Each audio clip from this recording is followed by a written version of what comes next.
Assalamualaikum warahmatullahi wabarakatuh.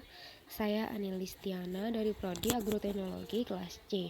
Di sini saya akan memaparkan materi mengenai persiapan pada lahan kering, lahan basah, serta lahan suboptimal. Persiapan lahan. Lahan merupakan bagian bentang alam atau landscape yang mencakup pengertian tanah, lingkungan fisik termasuk iklim, topografi atau relief, hidrologi, dan vegetasi yang menutupinya, yang semuanya secara potensial akan berpengaruh terhadap penggunaan dan produktivitas lahan. Persiapan lahan adalah kegiatan atau pekerjaan yang harus dilakukan sebelum melakukan suatu pengolahan lahan atau tanah untuk persiapan penanaman. Pengertian lahan kering. Menurut Adi Miharja, tahun 2000, lahan kering adalah hamparan lahan yang tidak pernah digenangi atau tergenang air pada sebagian besar waktu dalam setahun. Lahan kering biasanya digunakan untuk usaha pertanian dengan menggunakan air secara terbatas dan biasanya mengharapkan curah hujan. Pengelolaan serta tingkat produktivitasnya.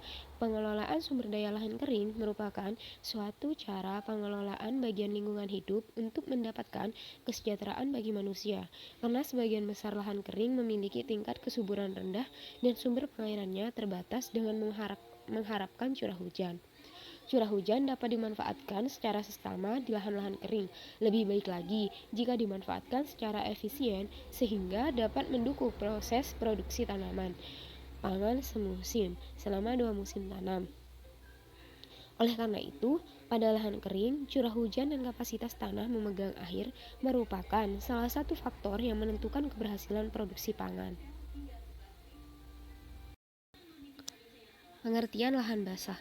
Lahan basah merupakan kawasan karakter sensitif terhadap perubahan yang dilakukan manusia karena lahan basah memiliki peran penting bagi kehidupan manusia dan marga satwa lainnya.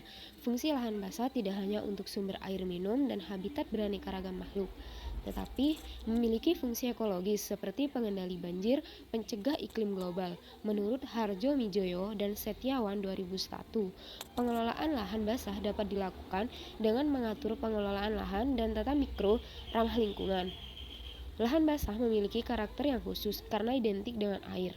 Oleh karena itu, sistem penataan lahan dan penentuan jenis komoditas di lahan basah sangat bergantung pada tipe lahan dan kondisi airnya.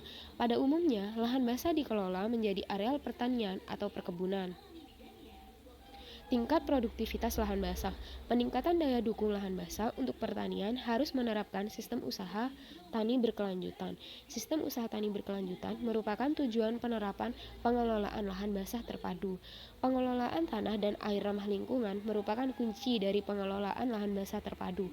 Oleh karena itu, air harus dikelola sesuai dengan kebutuhan lahan tanaman dan akan menghasilkan produksi optimal melalui input teknologi pengelolaan lahan dan penambahan amelioran serta pemupukan. Dan yang terakhir, yaitu lahan suboptimal. Lahan suboptimal dengan lahan yang produktivitasnya rendah, tetapi lahan ini memiliki potensi besar untuk dijadikan pilihan strategi guna mengembangkan areal produksi pertanian ke depannya dalam menghadapi penciutan lahan subur maupun peningkatan permintaan produksi. Dengan pengelolaan yang tepat dan sesuai dengan karakteristik lahan, maka lahan suboptimal yang tergolong lahan marginal dengan tingkat kesuburan alami rendah, maka dapat dijadikan areal pertanian yang produktif. Terima kasih. Sekian dari saya. Wassalamualaikum warahmatullahi wabarakatuh.